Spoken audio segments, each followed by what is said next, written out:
Basag. Sumabog ang kopang kristal sa pader.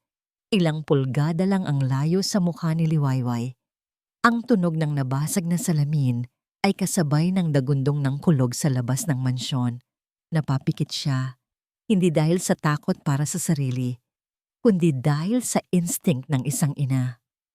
Agad na dinala ng kanyang nanginginig na mga kamay ang laylayan ng kanyang bestida upang takpan ang kanyang tiyan. 7 buwan.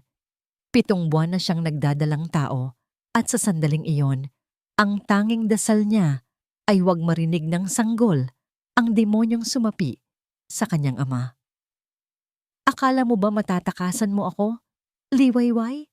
Akala mo ba tanga ako? Sigaw ni Emilio. Ang boses nito ay parang kidlat na mas nakakatakot pa kaysa sa bagyong humahampas sa labas. Nanginginig ang buong katawan ni Liwayway habang nakasandal sa malamig na pader ng dining area. Amoy na amoy niya ang alak sa hininga ng asawa. Ang mga mata ni Emilio, na dati puno ng pagmamahal noong nililigawan pa siya, ngayon ay nanlilisik na parang sa isang hayop na gutom. Emilio, parang awa mo na. Halos pabulong na sagot ni Liwayway. Tumulo ang luha niya, mainit sa kanyang pisngi. Walang ibang lalaki. Ikaw lang. Ikaw lang ang mahal ko. At anak mo to. Anak natin to. Sinungaling. Isang malakas na sampal ang dumapo sa pisngi ni Liwayway. Napasalampak siya sa sahig. Ang lasa ng dugo ay humalo sa kanyang bibig. Bago pa siya makabangon, naramdaman niya ang mahigpit na hawak ni Emilio sa kanyang braso. Hinila siya nito patayo na parang isang basahan. Walang pakialam si Emilio kung masaktan siya.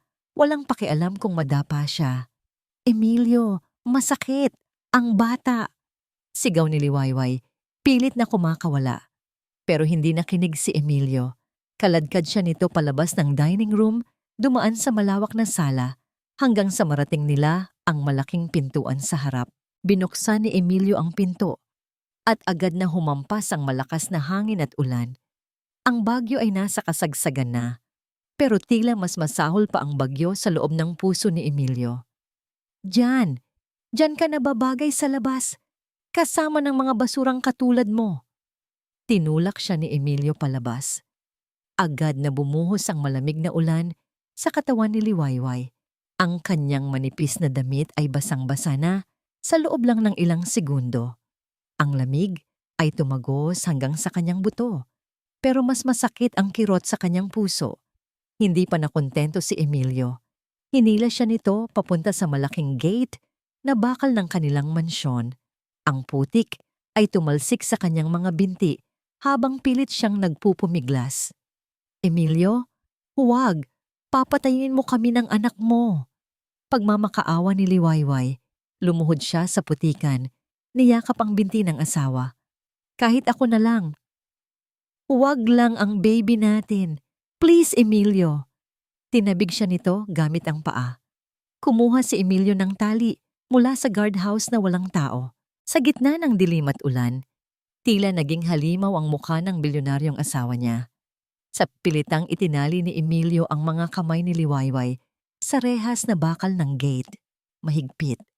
Sobrang higpit na parang puputulin nito ang daloy ng dugo sa kanyang mga kamay. Diyan ka lang hanggang sa aminin mo kung sino ang ama ng batang yan. Duro ni Emilio sa kanya. Magpalamig ka dyan hanggang sa magtino ka. Tumalikod si Emilio at naglakad pabalik sa mansyon. Ang bawat hakbang nito ay parang pako na bumabaon sa dibdib ni Liwayway. Emilio, wag mo akong iwan dito. Emilio! Pero sarado na ang pinto. Patay na ang mga ilaw sa labas. Nag-iisa na lang si Liwayway. Ang ulan ay walang awa. Ang hangin ay humahampas sa kanyang mukha na parang mga latigo. Nanginginig siya ng sobra. Ang kanyang mga ngipin ay nagngangalit sa lamig. Sinubukan niyang kalagi ng tali, pero lalo lang itong humihigpit at nagsusugat sa kanyang pulso. Napatingin siya sa kanyang tiyan. Basang-basa na ito. Anak, limbulong niya. Ang boses ay halos hindi na marinig dahil sa ingay ng hangin. Sorry. Sorry kung mahina si Mama. Kapit ka lang ha. Huwag kang bibitaw. Unti-unting namanhid ang kanyang katawan. Ang sakit ng sampal, ang hapdi ng sugat sa pulso, at ang lamig ng ulan ay nagsimulang maghalo-halo hanggang sa hindi na niya maramdaman ang mga ito. Nagsimulang umikot ang paningin niya. Ang madilim na langit ay tila bumababa upang lamunin siya. Pagod na siya. Gusto na niyang ipikit ang kanyang mga mata. Gusto na niyang matapos ang lahat. Pero biglang may liwanag. Sa gitna ng dilim at ulan, dalawang malalakas na ilaw ang tumama sa kanyang mukha. Masakit sa mata. Nakakasilaw. Isang sasakyan ang huminto sa tapat ng gate. Narinig niya ang pagbukas ng pinto ng kotse. Isang anino ng lalaki ang mabilis na bumaba at tumakbo palapit sa kanya. Hindi niya maaninag ang mukha nito dahil sa labo ng kanyang paningin at sa lakas ng ulan. "Miss! Miss!" Sigaw ng lalaki. Ang boses nito ay puno ng pag-aalala. Sinubukan ni Liwayway na magsalita, humingi ng tulong, pero walang boses na lumabas sa kanyang bibig. Ang huling naramdaman niya ay ang mainit na kamay na humawak sa kanyang pisngi bago tuluyang nagdilim ang kanyang mundo. Nanginginig ang mga kamay ko habang hawak ang cellphone. Nakatago ako sa likod ng makapal na kurtina sa bintana ng sala. Pero kitang-kita ko ang lahat. Kitang-kita ng kamera ko kung paano itulak ni Sir Emilio si Ma'am Liwayway sa putikan. Rinig na rinig ng microphone ko ang bawat sigaw, bawat pagmamakaawa, at bawat kulog na sumasabay sa kalupitan ng gabing ito. "Para sa'yo to, ate." Bulong ko sa sarili ko.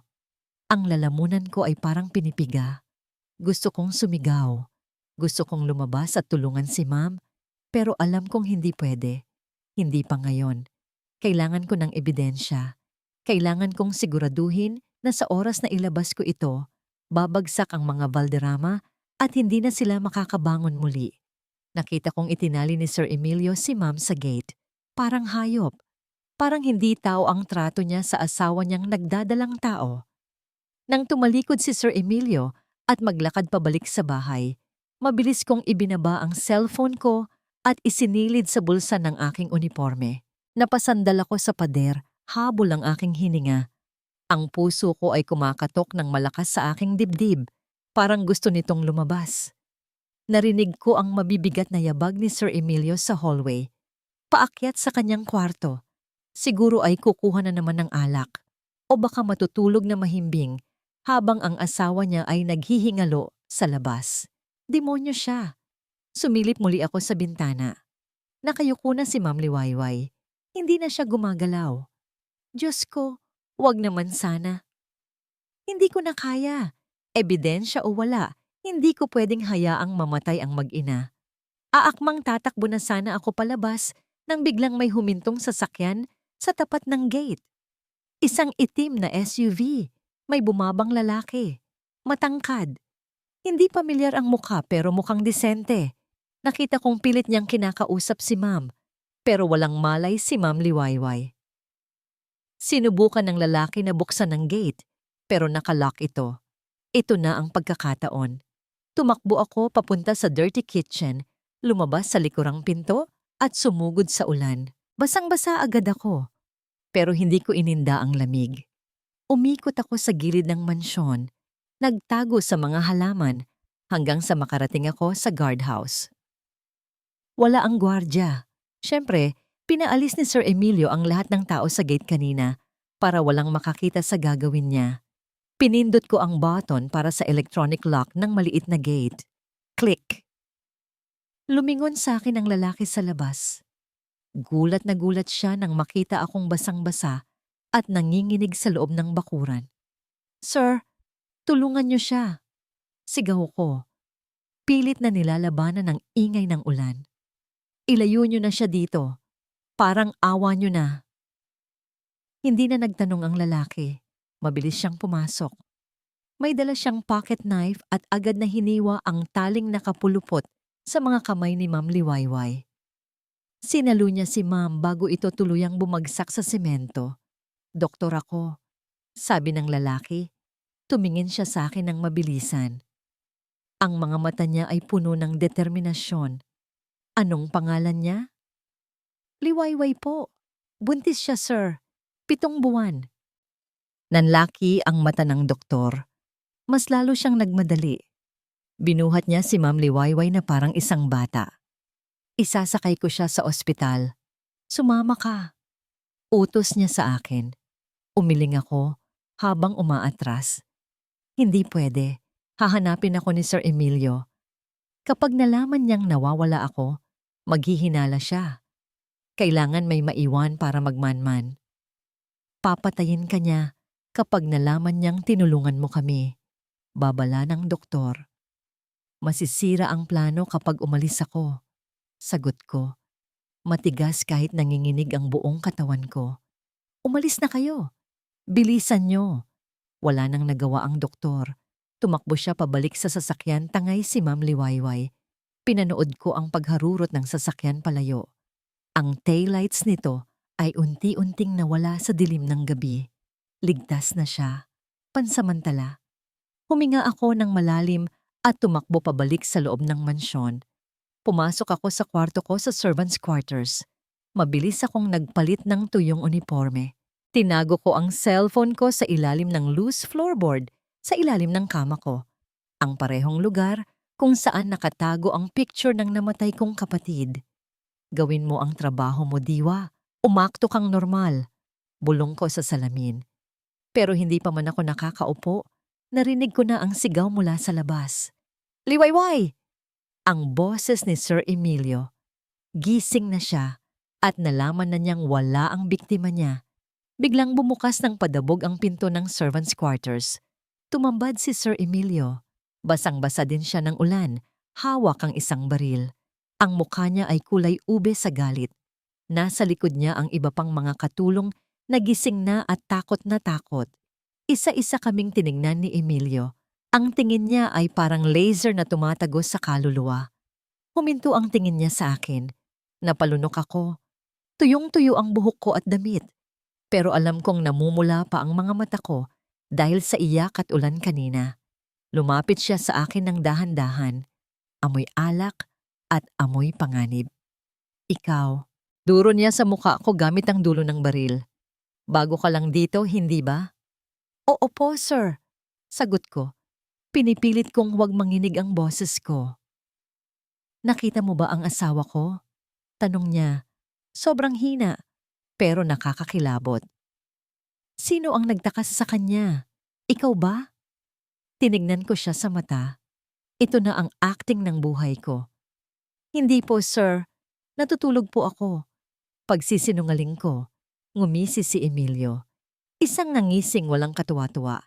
Hinawakan niya ang kwelyo ng uniforme ko at hinila ako palapit sa mukha niya. Tignan natin kung hanggang saan ang tapang mo. Bulong niya. Halughugin ang kwarto niya. Hanapin ang lahat ng cellphone.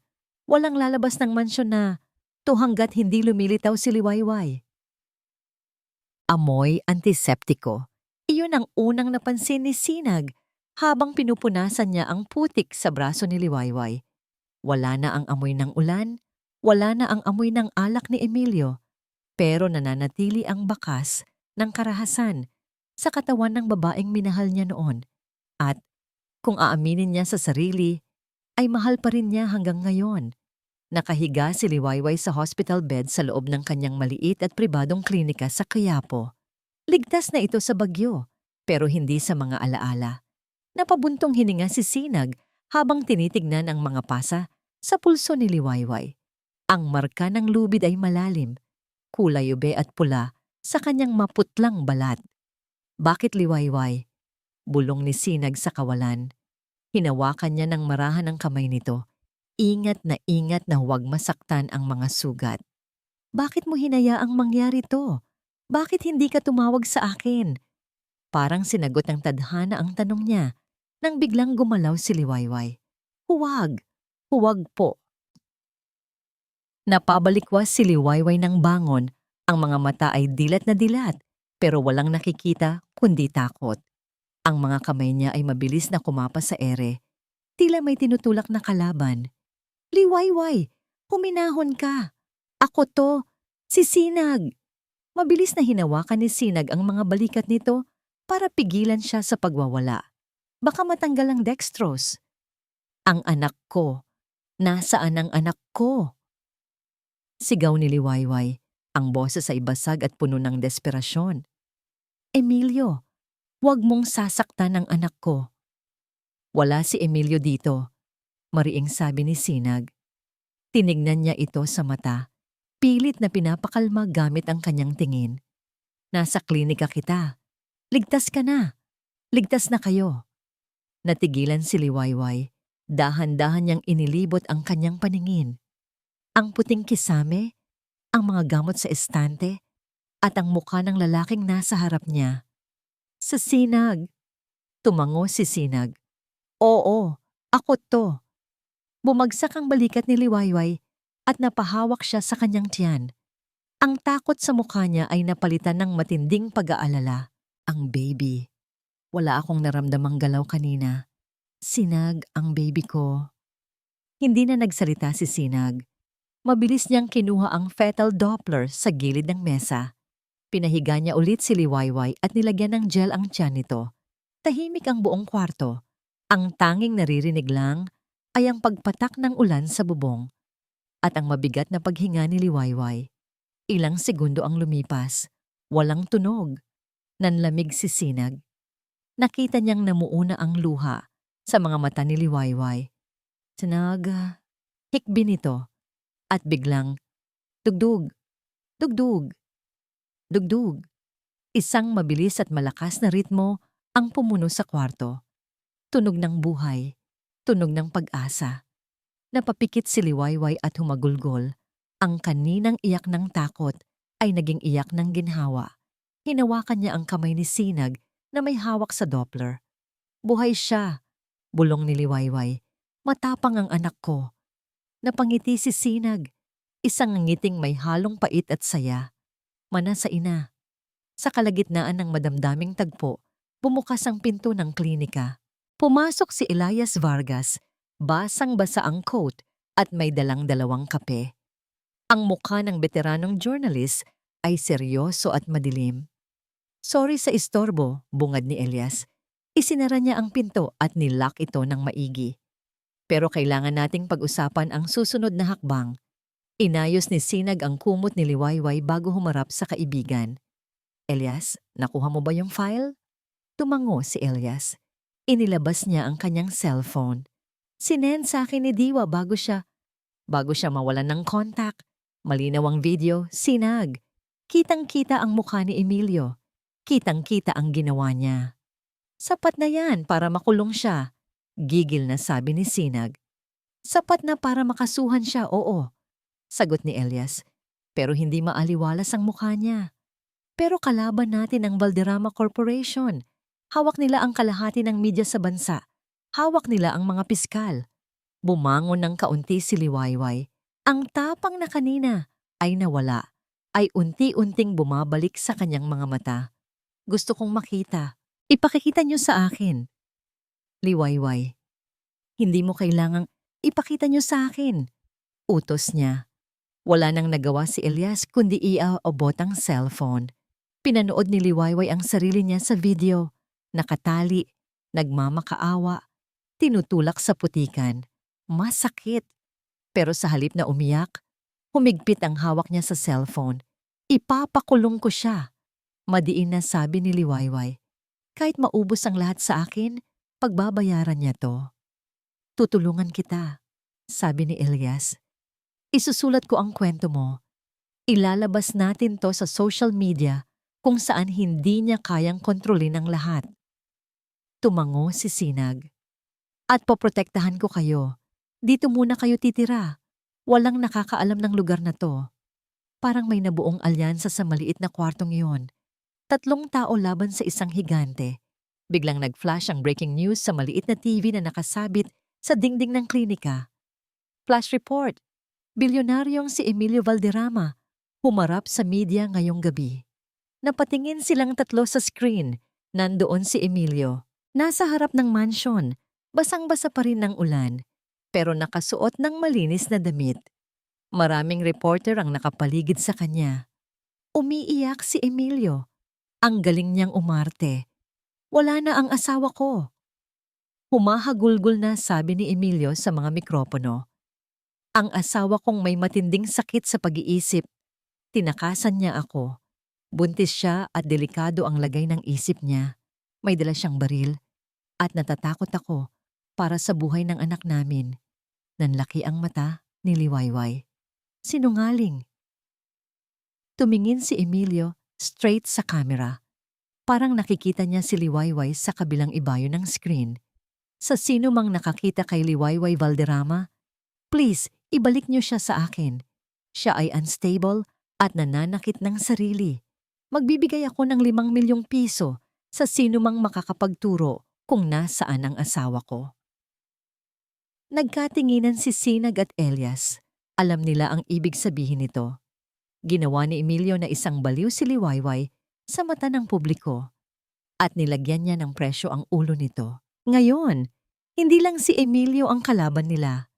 Kalaban na nila ang bawat tao sa Pilipinas na gustong magkapera. Ang liwanag ng cellphone ang tanging ilaw sa madilim na kwarto. Masakit sa mata, pero mas masakit sa puso ang mga nababasa ko. Scroll, basa. Scroll, basa. Sayang si Sir Emilio, napakabait na tao, napunta lang sa baliw na asawa. Siguro nga may ibang lalaki yan. Bakit tatakas kung walang tinatago? Buntis pa naman. Ang kapal ng mukha. Grabe. 5 million reward? Kung kapitbahay ko yan, isusuko ko na agad. Crazy rich wife problems. Nabitawan ko ang cellphone sa kama. Pakiramdam ko ay sinasaksak ako ng bawat salita. Hindi nila alam ang totoo. Hindi nila alam kung paano ako kinaladkad sa putikan, kung paano ako tinalian sa gate na parang aso, kung paano ako nagmakaawa para sa buhay ng anak ko. Para sa kanila, ako ang kontrabida. Ako ang baliw. At si Emilio? Siya ang biktima. Ang perpektong asawa na iniwan ng topaking misis. Napahagulgol ako, pero walang boses na lumabas. Pagod na ako. Pagod na akong magpaliwanag sa mundong ayaw naman makinig. Bumukas ang pinto. Pumasok si Sinag. Dala ang isang baso ng gatas at ilang gamot. Nakita niya ang cellphone na nakabukas pa rin sa comment section ng live video ni Emilio. Mabilis na kinuha ni Sinag ang cellphone at pinatay ito. Huwag mong basahin ni Liwayway. Lalo ka lang masasaktan. Malumanay na sabi niya. Paniwalang-paniwala sila sa kanya, Sinag. Garalgal ang boses ko. Tumingin ako sa kanya. Naghahanap ng sagot. Bakit ganoon? Bakit mas madali nilang paniwalaan ang kasinungalingan? Umupo si Sinag sa gilid ng kama. Ang mukha niya ay puno ng awa, pero may halong galit na pilit niyang tinatago. Dahil pera ang nagsasalita, Liwayway. Binabayaran ni Emilio ang mga trolls. Binabayaran niya ang news outlets. Huminga siya ng malalim, tila nag-aalangang sabihin ang susunod. Galing ako sa labas kanina. Nakausap ko ang kakilala ko sa istasyon ng pulis. Anong sabi nila? Pwede ba tayong humingi ng tulong? Umiling si Sinag. Bayad na rin ang hepe, Liwayway. Kung pupunta tayo sa pulis ngayon, hindi proteksyon ang ibibigay sa'yo. Isosoli ka nila kay Emilio kapalit ng reward money. Nanlamig ako. Parang gumuho ang huling pader na sinasandalan ko. Wala kaming kakampi. Walang batas. Walang hustisya. Napahawak ako sa tiyan ko. Gumalaw ang baby. Parang nararamdaman ang takot ko. Hindi pwedeng ganito. Kung walang tutulong sa akin, ako ang tutulong sa sarili ko. Dahan-dahan akong tumayo. Masakit pa ang katawan ko. Pero hindi ko na ininda. Naglakad ako papunta sa maliit na banyo ng klinika. Sumunod si Sinag, nagtataka. Humarap ako sa salamin. Nakita ko ang isang babaeng mugto ang mata, magulo ang mahabang buhok, at mukhang mahina. Ito ang Liwayway na gustong-gusto ni Emilio. Ang Liwayway na sunod-sunuran. Ang Liwayway na takot. Binuksan ko ang drawer sa ilalim ng lababo. at kinuha ang gunting na ginagamit sa panggupit ng gasa. Liwayway, anong gagawin mo? Tanong ni Sinag. Akmang pipigilan ako. Ang babaeng nasa salamin. Bulong ko habang hawak ang mahaba kong buhok. Patay na siya. Pinatay na siya ni Emilio sa gate na yon. Zzzt! Unang gupit. Nahulog ang mahabang hibla ng itim na buhok sa sahig. Zzzt! Wala nang luhang tumutulo sa mata ko. Sa bawat paglagas ng buhok, parang nababawasan ang bigat sa dibdib ko. Wala na ang babaeng nagpapaganda para sa asawa niya. Wala na ang babaeng takot masira ang image ng pamilya. Tinapos ko ang paggupit hanggang sa hanggang balikat na lang ang buhok ko. Magulo, hindi pantay. Pero ito ang pinakamagandang itsura ko sa tanang buhay ko. Lumingon ako kay Sinag. Tawagin mo si Elias. I-upload na natin ang video. Sa maliit na opisina ng klinika, nakaupo kaming tatlo sa harap ng laptop ni Elias. Tahimik ang lahat habang nilalagay ni Elias ang caption. Walang mabulaklak na salita, walang drama, katotohanan lang. Ito ang tunay na nangyari sa gabing iyon. Hindi ako baliw. Ako ay isang ina na lumalaban para sa anak ko. Liwayway Valderrama. Sigurado ka na ba dito? Tanong ni Elias. Ang daliri niya ay nakatapat sa enter key. Pag pinindot ko to, wala nang atrasan. Dideklarahin mo na ang giyera laban sa isa sa pinakamakapangyarihang tao sa Pilipinas. Huminga ako ng malalim. Hinawakan ko ang kamay ni Sinipinatutong ko, ang kamay ko sa kamay ni Elias. Ramdam ko ang init ng palad niya, pero mas mainit ang apoy na nagliliyab sa dibdib ko ngayon. Pindutin mo na, Elias, sabi ko nang walang pag-aalinlangan. Wala na akong dapat katakutan. Simulan na natin ang laban. Tumango si Elias. Click! Isang simpleng tunog, pero parang kulog sa pandinig ko. Ang status bar ay mabilis na napuno. Posting! Posted. Nakatitig lang kami sa screen. Ang unang minuto, walang nangyari. Tahimik. Ang lakas ng kabog ng dibdib ko, parang gusto nang sumabog. Biglang tumunog ang notification sound. 1, 2, 3. At biglang naging sunod-sunod. Ding ding ding ding ding! Parang machine gun ang tunog ng notification sa laptop ni Elias. Tignan mo to! Bulong ni Elias. Nanlalaki ang mga mata. Liwayway? Tignan mo. Sa loob lang ng 5 minuto, umabot na sa 10,000 ang views. Ang mga comments ay bumubuhos na parang ulan. OMG, totoo ba to? Grabe! Kitang-kita yung pagtulak. Hayop! Akala ko ba baliw siya? Ang linaw ng video. Si Emilio ang baliw. Justice for Liwayway. Nakakaiyak yung tali sa gate. Napahawak ako sa bibig ko. Tumulo na naman ang luha ko. Pero sa pagkakataong ito, luha ito ng ginhawa. Nakikita nila ako.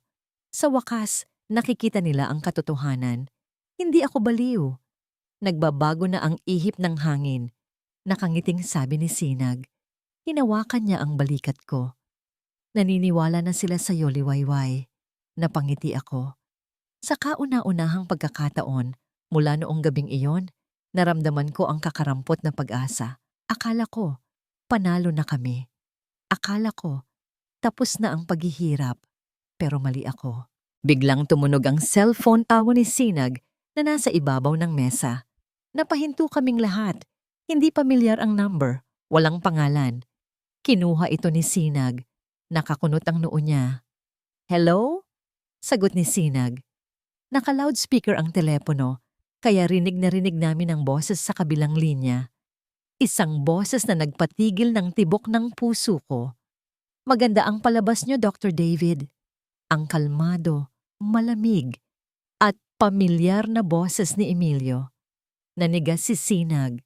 Mabilis na kinuha ni Elias ang laptop para i-trace ang tawag, pero sininyasan ko siya na huwag nang gumalaw. Emilio, bulong ko, nanginginig ang buong kalamnan ko. Andyan ka pala, mahal ko. Tawa ni Emilio sa kabilang linya. Tawang nakakakilabot. Akala mo ba, matatalo mo ako ng isang video lang? Akala mo ba hindi ko malalaman kung sino ang kumupkop sa'yo? Huwag mong gagalawin si Liwayway, sigaw ni Sinag. Masyado kang matapang para sa isang hamak na doktor, sagot ni Emilio. Pero tingnan natin kung hanggang saan ang tapang mo. May narinig kaming tunog ng makina ng sasakyan sa background ng tawag at tunog ng sirena. Tumingin kayo sa laba. Utos ni Emilio. Dahan-dahang lumapit si Elias sa bintana at sumilip sa siwang ng kurtina. Napamura siya ng malutong. Shit! Bakit? Anong meron? Tanong ni Sinag. Mga pulis, sagot ni Elias. Namumutla ang muka. 3 mobile ng pulis at ang sasakyan ni Emilio. Nasa baba sila. Bumalik ang boses ni Emilio sa telepono, mas malamig pa sa yelo. Buksan niyo ang pinto o kami ang magbubukas niyan. Papunta na ako dyan, Liwayway. Uuwi na tayo. Dito, bilis. Hinila ko si Sinag at Liwayway papunta sa likod ng klinika. Rinig na rinig namin ang kalampag sa main door. Parang mga gutom na aso ang mga pulis sa labas at si Emilio ang may hawak ng tali. Police, open up! Blag, hindi kami lumingon. Alam ko ang pasikot-sikot sa gusaling ito. Sa Quiapo ako lumaki. Alam ko kung saan tatakbo kapag hinahabol ka ng mga demonyo. Binuksan ko ang bintana sa fire exit. Bumubuhos pa rin ang ulan. Elias, hindi kaya ni Liwayway tumalon. Nag-aalalang sabi ni Sinag. Walang tatalon. May hagdan dito? Sagot ko habang tinutulak ang kinakalawang na bakal. Mauna ka, Sinag. Alalayan mo si Liwayway. Ako ang bahala sa likod. Nanginginig si Liwayway, pero sumunod siya. Nakikita ko ang takot sa mga mata niya, pero higit doon, nakikita ko ang determinasyon niyang mabuhay para sa anak niya. Nang makababa sila, sumunod ako agad. Sakto sa pagtalon ko sa sementadong kalsada, narinig ko ang pagkawasak ng pinto sa taas. Nakapasok na sila. Clear! Walang tao! Sigaw ng isang boses mula sa itaas. Hanapin niyo! Hindi pa sila nakakalayo. Boses ni Emilio. Galit. Puno ng utos. Hinila ko sila sa masikip na eskinita. Basura, putik, at dilim ang sumalubong sa amin. Tumakbo kami hanggang sa marating namin ang luma at abandonadong opisina ng dyaryong pinapasukan ko dati sa Santa Cruz. Ito lang ang lugar na alam kong hindi hahalughugin ni Emilio. Pagkapasok namin, agad kong sinarado ang heavy metal door at hinarangan ito ng lumang printing machine. Hinihingal kaming lahat, basang-basa. Pinaupo ni Sinag si Liwayway sa isang lumang sofa. Kumuha siya ng mga lumang dyaryo para ipampunas dito. Ako na naman, agad kong binuksan ang laptop ko. Kailangan kong malaman kung anong nangyayari sa labas.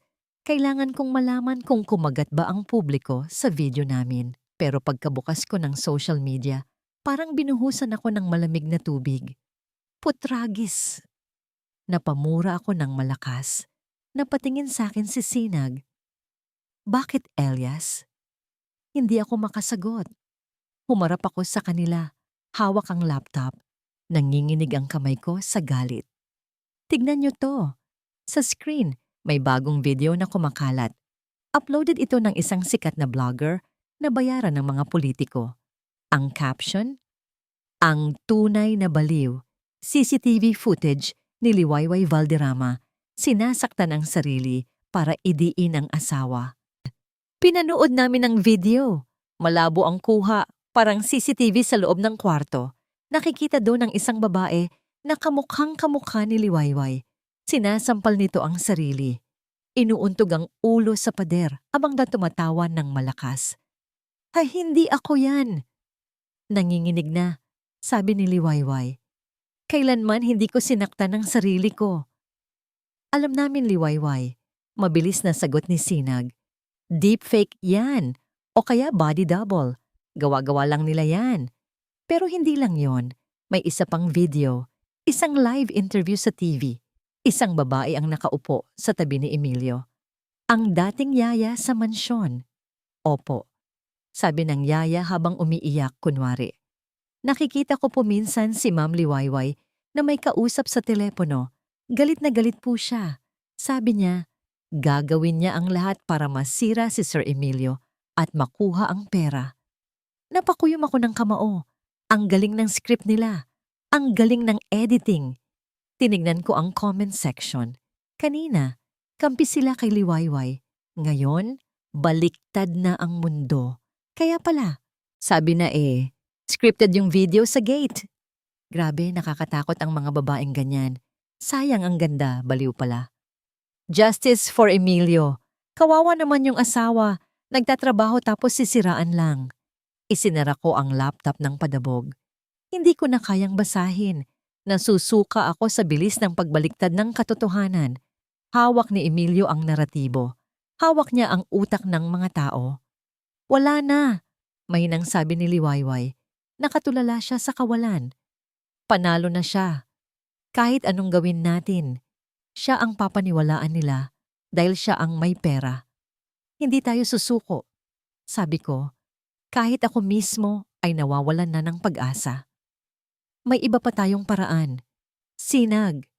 Kailangan natin ng pondo para makagalaw. Kailangan nating tumakas ng Maynila. Tumango si Sinag. Kinuha niya ang cellphone gig niya at sinubukang mag-transfer ng pera online. Ilang segundo lang, namutla si Sinag. Anong nangyari? Tanong ko. Ipinakita niya sa akin ang screen ng telepono niya. Transaction failed.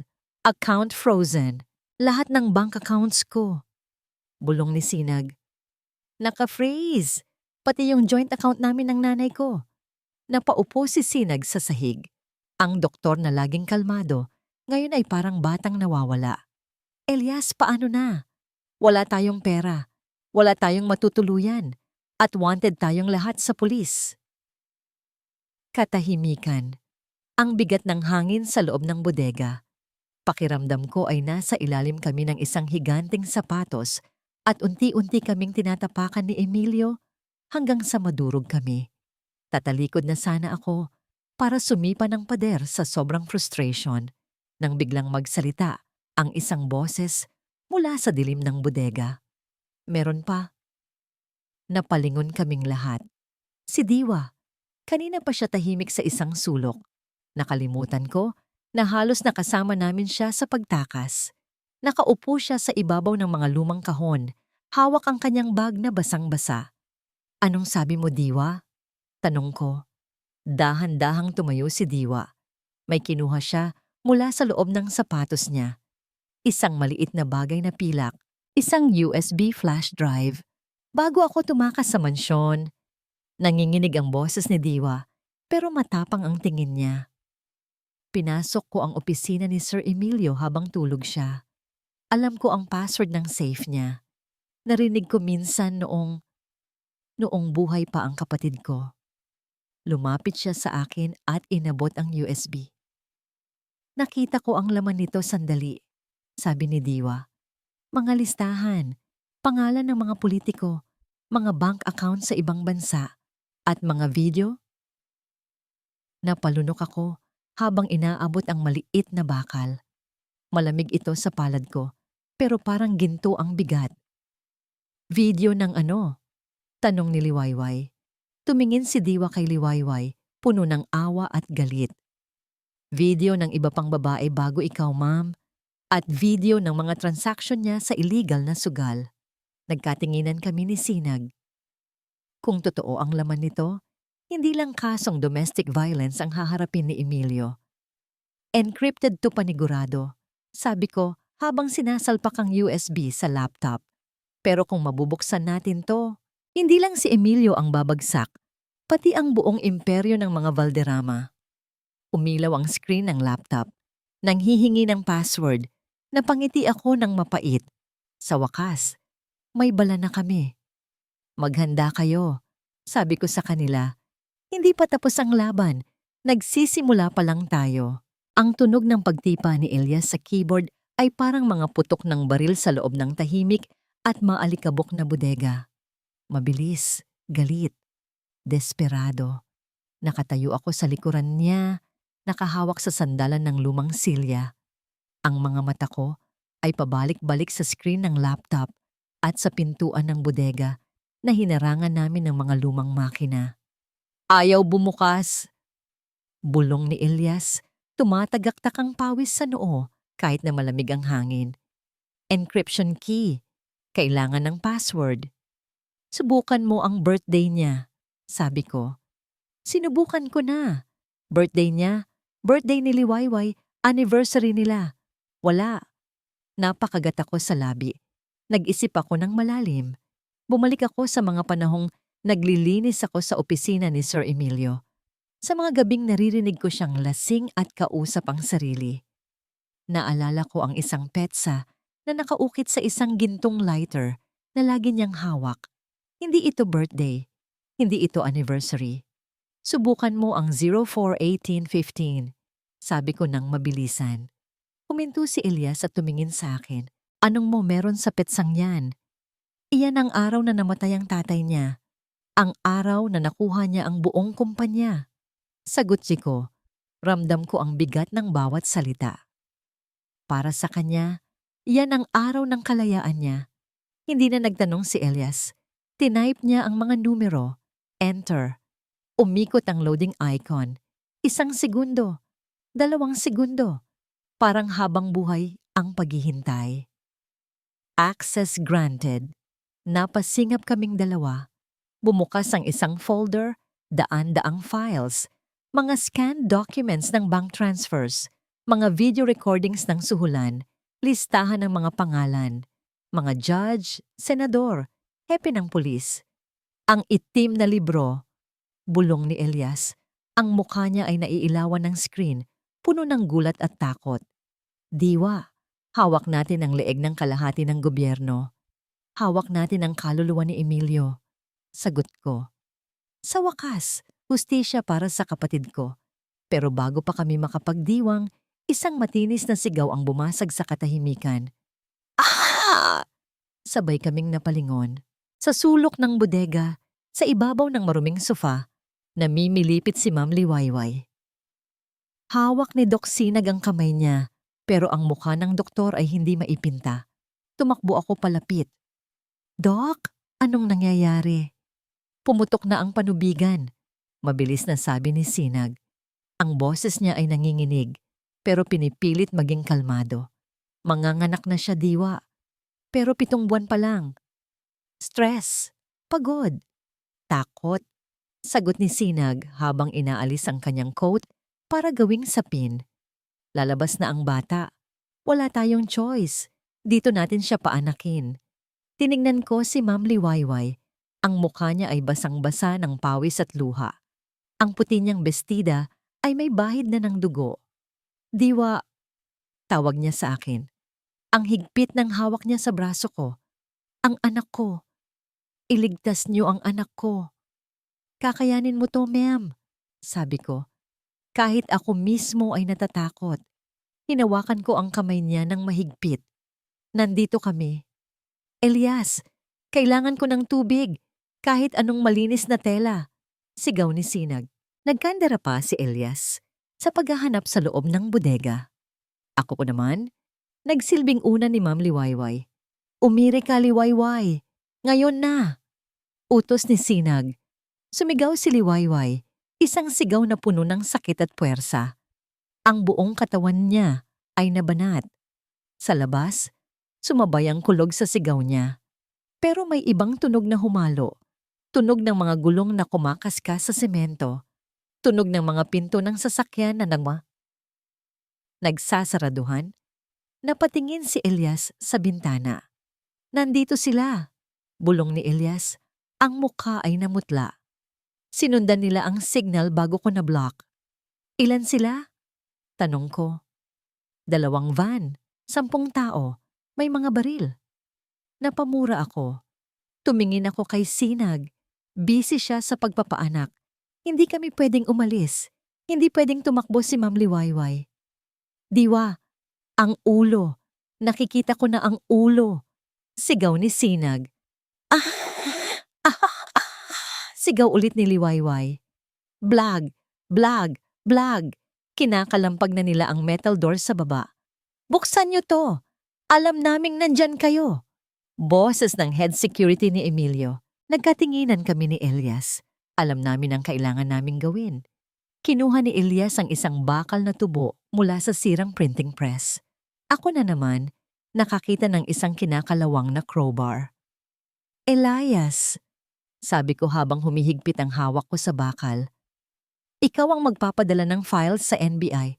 Ikaw ang bahala sa ebidensya. At ikaw? Tanong niya.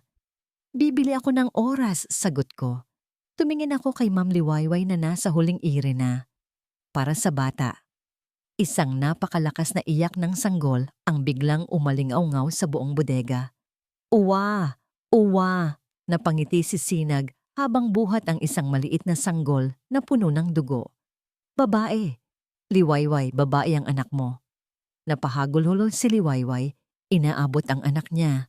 Pero kasabay ng yak ng bagong buhay, narinig namin ang pagsabog ng doorknob sa ibaba. Bang! Bumukas ang pinto. Narinig ko ang mga yabag ng combat boots na paakyat sa hagdan. Mabilis. Marami sila. Hinalikan ko sa noo si Ma'am Liwayway. Patawarin niyo ako, ma'am. Pero hanggang dito na lang ako. Diwa, huwag!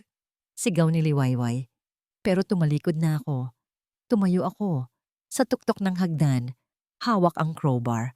Sa likod ko ay ang pag-asa, ang sanggol, ang ebidensya, ang katotohanan. Sa harap ko ay ang kamatayan. Huminga ako ng malalim. Elias, siguraduhin mong mabubulok si Emilio sa kulungan. Habilin ko. At nang lumitaw ang unang anino ng tauhan ni Emilio sa hagdan, sumugod ako nang may sigaw na kasing lakas ng bagyo. Katahimikan. Biglang tumahimik sa hagdanan. Wala na ang tunog ng bakal na humahampas. Wala na ang sigaw ni Diwa. Niyakap ko ng mahigpit ang sanggol sa aking dibdib. Ang init ng kanyang munting katawan ang tanging nagbibigay sa akin ng lakas para wag himatayin. Basang-basa pa rin ako ng pawis at dugo at nanginginig ang mga tuhod ko. Pero hindi ako pwedeng bumagsak. Hindi ngayon. Liwayway. Bulong ni Sinag sa tabi ko. Duguan ang braso niya, marahil nakuha noong pinipilit niyang harangan ang pinto kanina. Dumaan kayo ni Elias sa likod. Ako ang haharap sa kanila. Umiling ako. Tumingin ako sa mga mata ni Sinag. Pagod na akong tumakbo, Sinag. Pagod na akong magtago. Narinig namin ang mabibigat na yabag ng sapatos sa sahig na kahoy. Dahan-dahan. Kampante. Ang yabag ng isang taong alam niyang panalulu na siya. Lumitaw si Emilio sa dilim. Magulo ang buhok niya. Gusot ang mamahaling suit at may hawak na baril sa kanang kamay. Sa likod niya, nakita ko ang dalawang tauhan na hinihila ang walang malay na katawan ni Diwa. Diwa! Sigaw ni Elias. Akmang susugod pero tinutukan siya ng baril ni Emilio. Huwag kang gagalaw, Mr. Journalist. Ngisi ni Emilio. Ang mga mata niya ay nanlilisik, nakapako sa sanggol na hawak ko. Kung ayaw mong sumabog ang bungo mo, ibinalik ni Emilio ang tingin sa akin. Liwayway, asawa ko, napakahirap mong hagilapin. Hindi ako kumurap. Tinaas ko ang noo ko. Ang dating liwayway na yumuyuko sa tuwing nagsasalita siya ay patay na. Anong ginawa mo kay Diwa? Tanong ko, matigas at malamig.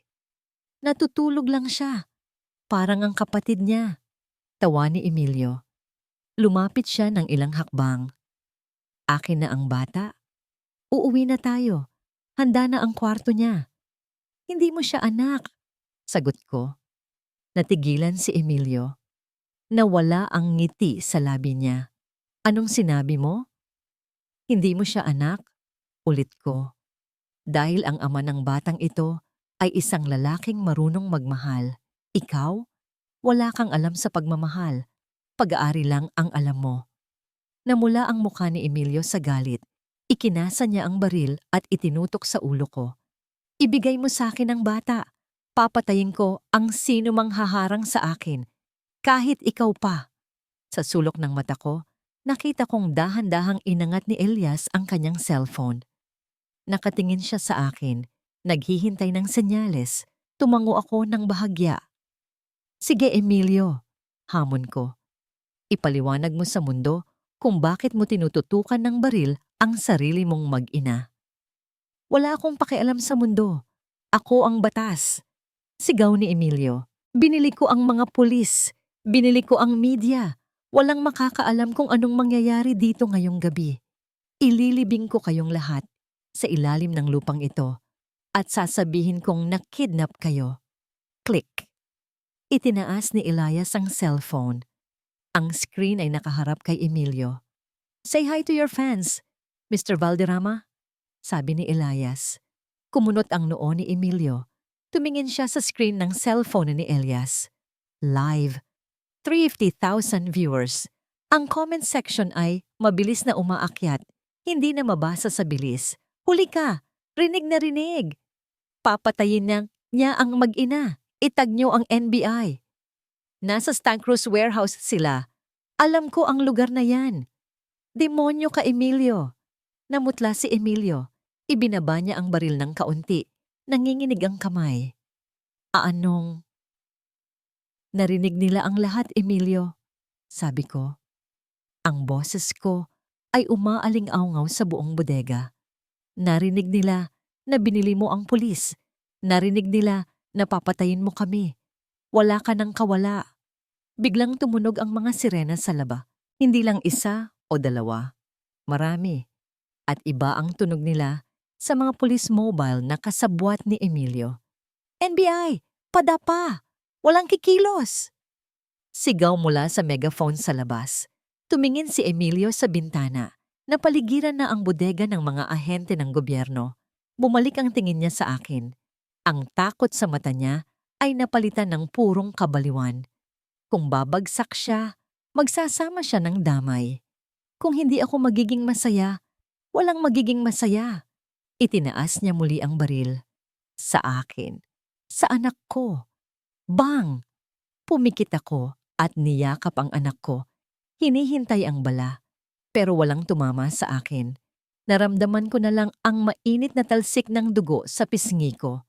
Pagdilat ko, nakahandusay si Sinag sa paanan ko. Sa balikat niya dumapo ang bala. Sinalo niya ito.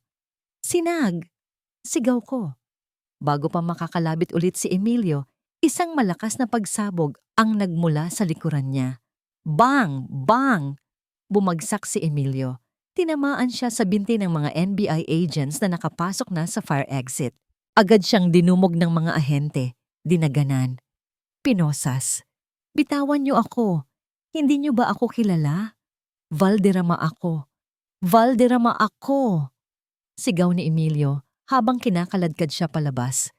Ang boses niya ay parang hayop na nakawala sa hawla. Dahan-dahan akong lumuhod sa tabi ni Sinag. Buhay siya. Gumagalaw ang dibdib niya at nakangiwi sa sakit. Ligtas. Ligtas ba kayo? Tanong ni Sinag. Habol ang hininga. Oo, Sinag. Ligtas kami. Sagot ko habang umiiyak. Hinawakan ko ang mukha niya gamit ang duguan kong kamay. Salamat. Salamat. Sa labas, tumigil na ang ulan. Binuhat ko ang anak ko at dahan-dahang naglakad palabas ng bodega. Kasunod ang mga medik na buhat si Sinag at Diwa. Sinalubong ako ng liwanag ng mga kamera. Flash ng mga photographer. Ilaw ng mga police cars. Dati, nagtatago ako sa liwanag na ito. Dati, takot akong makita ng tao. Pero ngayon, tumingin ako ng diretso sa mga kamera. Hawak ang anak ko. Duguan. Sugatan. Pero nakatayo. Nakita ko si Emilio na isinasakay sa van ng NBI. Nagkatama kami ng tingin. Wala na ang kapangyarihan sa mga mata niya. Takot na lang ang natira. Tumingin ako sa langit. Sumisilip na ang buwan sa likod ng mga ulap. Tapos na ang bagyo. Mainit. Iyon ang unang naramdaman ko paggising ko. Hindi init ng sampal, hindi init ng galit, kundi ang mainit at malambot na yakap ng sikat ng araw na tumatagos sa malaking bintana. Bumangon ako at nag-inat. Wala nang mabigat na pakiramdam sa dibdib ko. Wala nang takot na baka may sumigaw o may magwala sa kabilang kwarto. 2 taon. 2 taon na ang nakalipas mula noong gabing puno ng ulan at dugo. Lumapit ako sa salamin. Hinaplos ko ang manipis na peklat sa aking pulso, ang alaala ng pagkakatali ko sa rehas. Dati, tuwing nakikita ko ito, naiiyak ako. Pero ngayon, tuwing nakikita ko ito, naaalala ko kung paano ako nakawala. Mama! Mama! Isang maliit na bolang puno ng enerhiya ang tumakbo papasok sa kwarto at yumakap sa binti ko. Napangiti ako at binuhat siya. Good morning, Hiraya ko. Hinalikan ako ni Hiraya sa pisngi. Ang mga mata niya ay singkit kapag tumatawa. Parang sa akin. Salamat sa Diyos, wala siyang nakuha kahit katiting sa ama niya. Si Hiraya ang aking vision, ang aking pangarap na natupad sa gitna ng bangungot. Ma'am Liwayway? Kumatok si Diwa sa pinto. Napalingon ako. Hindi na nakauniforme ng katulong si Diwa. Nakasuot siya ngayon ng smart casual na blazer. Siya na ang operations manager ng foundation na itinayo namin. Ang ganda niya at higit sa lahat, malaya siya. Ready na po ang mga bisita sa garden, ma'am. Nakangiting sabi ni Diwa. Nandoon na rin po si Sir Elias at Doc Sinag. Sige Diwa, susunod na kami. Sagot ko. Bumaba kami sa grand staircase. Dati, ang hagdanang ito ay parang entablado ng horror movie kung saan nag-aabang ang kontrabida. Ngayon, puno ito ng mga palamuti at bulaklak. Ang mga dingding na dating saksi sa mga sigawan ay puno na ngayon ng mga litrato ng mga babaeng natulungan namin. Paglabas namin sa garden, sinalubong kami ng palakpakan. Ang dating bakuran, kung saan ako kinaladkad sa putikan, ay puno na ngayon ng mga lamesa, balloons, at mga taong nagtatawanan. Ito ang 2nd anniversary ng Hiraya Foundation, ang dating mansyon ng mga Valderrama na ngayon ay tahanan na ng mga babaeng biktima ng pang-aabuso. Ayan na ang reyna ng tahanan. Sigaw ni Elias habang kumukuha ng litrato. Nilapitan ako ni Elias. Matanda na siya tignan, pero masaya. Ang librong sinulat niya tungkol sa amin, Ang Luha sa Ulan, ay naging bestseller at naging susi para mabuksan ang mata ng marami tungkol sa domestic violence. Balita ko, rejected na naman ang appeal ni Emilio sa Korte Suprema. Bulong ni Elias sa akin sabay kindat. Reclusion perpetua, walang parol, mabubulok siya sa bilibid hanggang sa huling hininga niya. Tumango lang ako at ngumiti ng tipid. Wala na akong naramdamang galit. Wala na rin akong naramdamang awa. Para sa akin, si Emilio ay isang multo na lang ng nakaraan na hindi na kayang manakit. Liwayway. Napalingon ako sa pamilyar na boses. Si Sinag, gwapo pa rin siya, kahit may kaunting puti na ang buhok sa gilid. Ang braso niya, na dating tinamaan ng bala para sa akin, ay malakas na ngayong binuhat si Hiraya mula sa pagkakakarga ko. Tito Doc, tili ni Hiraya. Happy anniversary sa foundation, bati ni Sinag. Inabot niya sa akin ang isang stem ng sunflower para sa babaeng hindi sumuko sa dilim. Tinanggap ko ang bulaklak. Nagkatitigan kami. Alam kong hinihintay pa rin niya ako. 2 taon siyang naghintay habang pinapaghilom ko ang sarili ko. At sa araw na ito, sa ilalim ng maliwanag na langit, parang handa na akong buksan ulit ang puso ko. Salamat, Sinag, sagot ko. Sa lahat. Para sa'yo, kahit ano, sagot niya. Naglakad ako papunta sa podium para magbigay ng mensahe. Tahimik ang lahat. Ang mga mata nila ay nakatingin sa akin. Hindi bilang biktima, kundi bilang isang survivor. Bilang isang mandirigma. Tumingin ako sa gate. Yung gate na bakal. Bukas ito ngayon.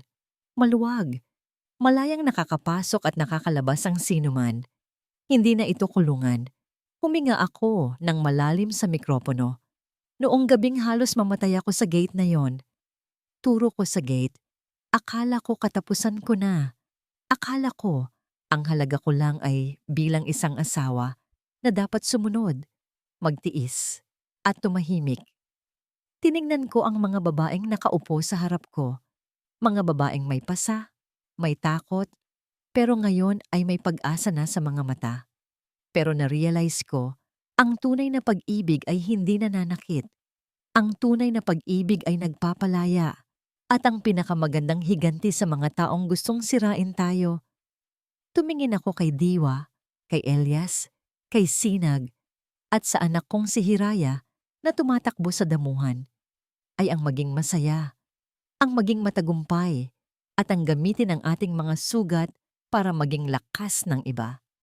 Nagpalakpakan ng lahat. May mga lumuluha. Tumingala ako sa langit. Kulay asul.